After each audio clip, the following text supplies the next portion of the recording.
पिछले भाग में हमने समझा कि सीकेडी पेशेंट को घर पर क्या क्या मॉनिटर करना चाहिए।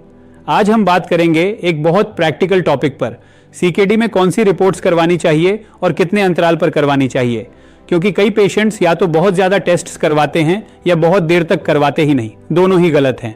सबसे पहले एक सिंपल प्रिंसिपल सीकेडी में टेस्टिंग का उद्देश्य है डिजीज की डायरेक्शन समझना, कॉम्प्लिकेशंस को अर्ली पकड़ना।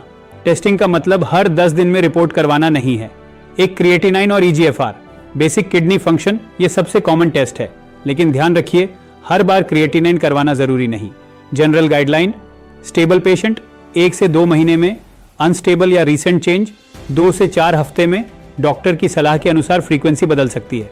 2, यूरिया हाइड्रेशन और प्रोटीन मेटाबॉलिज्म से जुड़ा होता है, ये क्रिएटिनाइन के साथ किडनी फंक्शन की बेटर अंडरस्टैंडिंग देता है। 3, इलेक्ट्रोलाइट्स, सोडियम पोटेशियम, ये बहुत इंपॉर्टेंट है लेकिन अक्सर इग्नोर किया जाता है। पोटेशियम बढ़ना यानी हार्ट रिस्क, सोडियम इम्बैलेंस यानी confusion weakness frequency, dialysis patients में ज्यादा फ्रीक्वेंट। स्टेबल सीकेडी में 1 से 2 महीने में 4, यूरिन रूटीन या यूरिन प्रोटीन, यह टेस्ट बताता है प्रोटीन लॉस हो रहा है या नहीं, इन्फेक्शन है या नहीं। यूरिन प्रोटीन सीकेडी प्रोग्रेशन का इंपॉर्टेंट इंडिकेटर है। 5, हीमोग्लोबिन HB, सीकेडी में एनीमिया बहुत कॉमन है। वीकनेस न फैटिग, लो एनर्जी, इनका कारण HB कम होना हो सकता है, इसलिए HB मॉनिटरिंग रेगुलर होनी चाहिए। 6, ब्लड शुगर, अगर डायबिटीज है, सीकेडी व डायबिटीज एक डेंजरस कॉम्बिनेशन है। फास्टिंग शुगर, HbA1c, इनकी रेगुलर मॉनिटरिंग बहुत जरूरी है। 7, कैल्शियम और फास्फोरस, एडवांस्ड सीकेडी में ये इंबैलेंस होने लगते हैं। हड्डियों पर असर, मसल वीकनेस, इसलिए स्टेज 3 से 4 के बाद इनका चेक जरूरी हो जाता है।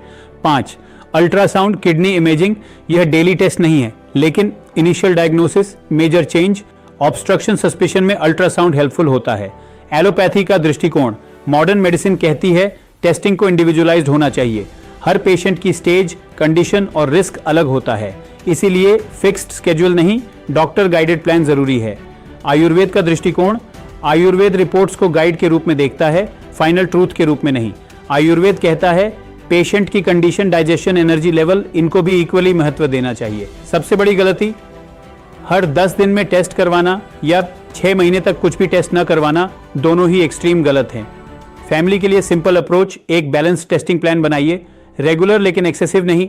डॉक्टर के गाइडेंस में पिछले रिपोर्ट से कंपैरिजन, अंतिम संदेश। सीकेडी में रिपोर्ट्स आपकी गाइड हैं, लेकिन पूरी कहानी नहीं।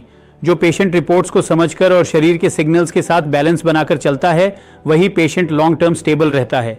याद रखिए, सही समय पर सही टेस्ट आपको बड़ी परेशानी से बचा सकता है। धन्यवाद।